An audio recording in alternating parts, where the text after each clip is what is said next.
ब्रह्मा जी कहते हैं, मुनि श्रेष्ठ नारद, इस प्रकार हम दोनों देवता गर्व रहित होकर निरंतर प्रणाम करते रहे। हम दोनों के मन में एक ही अभिलाषा थी कि इस ज्योतिर्लिंग के रूप में प्रकट हुए परमेश्वर प्रत्यक्ष दर्शन दे। भगवान शंकर दीनों के प्रतिपालक, अहंकारियों का गर्व चूर्ण करने वाले तथा सबके अविनाशी प्रभु हैं। वे हम दोनों पर दयालु हो गए। उस समय वहां उन सुर श्रेष्ठ से ओम ओम ऐसा शब्द रूप नाद प्रकट हुआ जो स्पष्ट रूप से सुनाई देता था। वह नाद लुप्त स्वर में अभिव्यक्त हुआ। जोर से प्रकट होने वाले उस शब्द के विषय में यह क्या है, ऐसा सोचते हुए समस्त देवताओं के आराध्य भगवान विष्णु मेरे साथ संतुष्ट चित्त से खड़े रहे। वे सर्वथा वैर भाव से रहित थे। उन्होंने लिंग के दक्षिण भाग में सनातन आदि वर्ण आकार का दर्शन किया, उत्तर भाग में उकार का, मध्य भाग में मकार का और अंत में ओम इस नाद का साक्षात दर्शन और अनुभव किया। दक्षिण भाग में प्रकट हुए आदि वर्ण आकार को सूर्य मंडल के समान तेजोमय देखकर जब उन्होंने उत्तर भाग में दृष्टिपात किया, तब वहां उकार वर्ण अग्नि के समान दीप्तिशाली दिखाई दिया। मुनि श्रेष्ठ, इसी तरह उन्होंने मध्य भाग में मकार को चंद्रमंडल के समान उज्जवल कांति से प्रकाशमान देखा। तदंतर जब उसके बाद दृष्टि डाली, तब शुद्ध स्फटिक मणि के समान निर्मल प्रभा से युक्त तुराय तुरीय अमल, निष्कल, निरूपद्रव, निर्द्वंद, अद्वितीय, शून्यमय, ब्रह्मा और अभ्यंतर के भेद से रहित, ब्रह्मांतर भेद से युक्त जगत के भीतर और बाहर स्वयं ही स्थित, आदि मध्य और अंत से रहित, आनंद आदि के कारण तथा सबके परम आश्रय, सत्य आनंद एवं अमृत स्वरूप पर ब्रह्मा का साक्षात्कार किया। उस समय श्री हरि यह सोचने लगे कि यह अग्नि स्तंभ यहाँ कैसे प्रकट हुआ। मैं इस अनुपम अनल स्तंभ के नीचे जाऊंगा। ऐसा विचार करते हुए श्री हरि ने वेद और शब्द दोनों के आवेश से युक्त विश्वात्मा शिव का चिंतन किया। तब वहां एक ऋषि प्रकट हुए जो ऋषि समूह के परम सार रूप माने जाते हैं। उन्हीं ऋषि के द्वारा परमेश्वर श्री विष्णु ने जाना कि इस शब्द पर ब्रह्म शरीर वाले परम लिंग के रूप में साक्षात पर ब्रह्म स्वरूप महादेव यहाँ प्रकट हुए हैं। ये चिंता रहित रुद्र हैं, जहाँ जाकर मन सहित वाणी उसे प्राप्त किए बिना लौट आती है। उस पर ब्रह्म परमात्मा शिव का वाचक एकाक्षर प्रणव ही है। वे इसके वाच्यार्थ रूप हैं। वह परम कारण, ऋतु, सत्य, आनंद और अमृत स्वरूप परातत्व पर ब्रह्म एकाक्षर का वाच्य है। वह परम कारण, सत्य, ऋत, आनंद और अमृत स्वरूप परात्व पर ब्रह्म एकाक्षर का वाच्य है। प्रणव के एक अक्षर आकार से जगत के बीजभूत अंडजन्मा भगवान ब्रह्मा का बोध होता है। उसके दूसरे एक अक्षर उकार से परम कारण रूप श्री हरि का बोध होता है और तीसरे एक अक्षर मकार से भगवान नील लोहित शिव का ज्ञान होता है।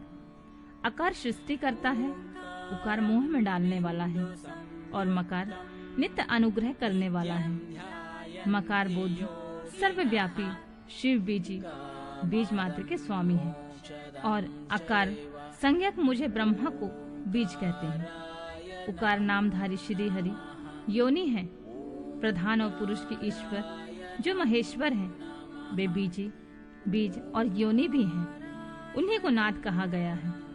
उनके भीतर सबका समावेश है।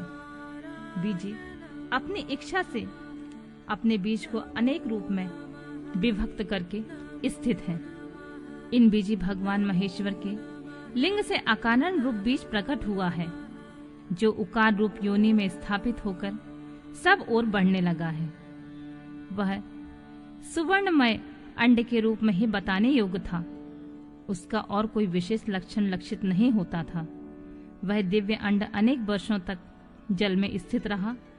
तदनंतर 1000 वर्ष बाद उस अंड के 2 टुकड़े हो गए, जल में स्थित हुआ।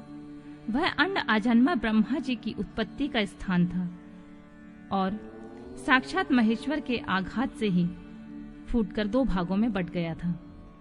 उस अवस्था में उसका ऊपर स्थित हुआ सुवर्णमय कपाल बड़ी शोभा पाने लगा था। वही दुलोक के रूप में प्रकट हुआ। जो उसका दूसरा नीचे वाला कपाल था, वही यह 5 लक्षणों से युक्त पृथ्वी भी है। उसी अंड से चतुर्मुख ब्रह्मा उत्पन्न हुए, जिनकी का संज्ञा है। वे समस्त लोकों के दृष्टा हैं। इसी प्रकार वे भगवान महेश्वर ही आ, उ और मां इन विविध रूपों में वर्णित हुए हैं। इसी अभिप्राय से उन ज्योतिर्लिंग स्वरूप सदाशिव ने ओम ओम ऐसा कहा। यह बात यजुर्वेद के श्रेष्ठ मंत्र कहते हैं। यजुर्वेदों के श्रेष्ठ मंत्रों का यह कथन सुनकर ऋचाओं और साम मंत्रों ने हमसे आदर पूर्वक कहा, हे हरे, हे ब्राह्मण, यह बात ऐसी ही है। इस तरह देवेश्वर शिव को जानकर श्री हरि ने शक्ति संभूत मंत्रों द्वारा उत्तम एवं महान अद्भुत से शोभित होने वाले उन महेश्वर का स्तवन किया। इसी बीच में मेरे साथ विश्वपालक भगवान विष्णु ने एक और अद्भुत रूप में देखा। मुने, वह 5 मुखों और 10 भुजाओं से अलंकृत था। उसकी कांति कपूर के समान गौर थी। वह नाना प्रकार की छटाओं से छविमान और भांति भांति आभूषण से विभूषित था। उस परम उदार महापराक्रमी और महापुरुष के लक्षणों से संपन्न अत्यंत उत्कृष्ट रूप का दर्शन करके मैं और श्री हरि दोनों कृतार्थ हो गए। तत्पश्चात परमेश्वर भगवान महेश प्रसन्न हो अपने दिव्य शब्दमय रूप को प्रकट करके हंसते हुए खड़े हो गए। आकार इनका मस्तक और आकार ललाट है। इकार दाहिना और ईकार बाया नेत्र है। उकार को उनका दाहिना और उकार को बाया कान बताया जाता है। रिकार उन परमेश्वर का दाया कपोल है और रिकार बाया। लू और लू उनके दोनों नासिका के दोनों छिद्र हैं। अकार उनका सर्वव्यापी प्रभु का ऊपरी ओठ और एकार अधर। ओमकार तथा ओमकार ये दोनों क्रमशः उनके ऊपर की ओर नीचे की 2 दंत पंक्तियां हैं। अम और अहम उन देवादिदेव शूलपाणी शिव के दोनों तालु हैं। का आदि 5 अक्षर उनके दाहिने 5 हाथ हैं और चा आदि 5 अक्षर बाएं 5 हाथ। टा आदि और ता आदि 5-5 अक्षर उनके पैर हैं। पकार पेट है। फकार और दाहिना पार्श्व बताया जाता है और बकार को बायां पार्श्व। भकार को कंधा कहते हैं। मकार उन योगी महादेव शंभु का हृदय है।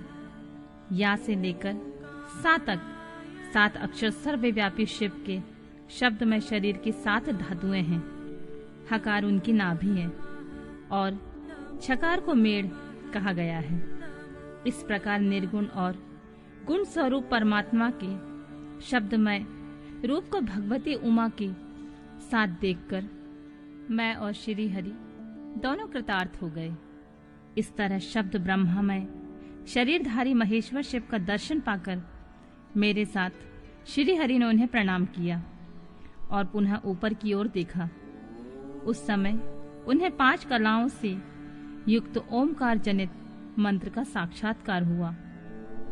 तत्पश्चात महादेव जी का ओम तत्वमसि यह महावाक्य दृष्टिगोचर हुआ, जो परम उत्तम मंत्र रूप है, जो शुद्ध स्फटिक के समान निर्मल है। फिर संपूर्ण धर्म और अर्थ का साधक तथा बुद्धि स्वरूप गायत्री नामक दूसरा महान मंत्र लक्षित हुआ, जिसमें 24 अक्षर हैं तथा जो चारों पुरुषार्थ रूपी फल देने वाला है। तत्पश्चात मृत्युंजय मंत्र, फिर पंचाक्षर मंत्र तथा दक्षिण मूर्ति संज्ञक चिंतामणि मंत्र का साक्षात्कार हुआ। इस प्रकार 5 मंत्रों की उपलब्धि करके भगवान श्री हरि उनका जाप करने लगे।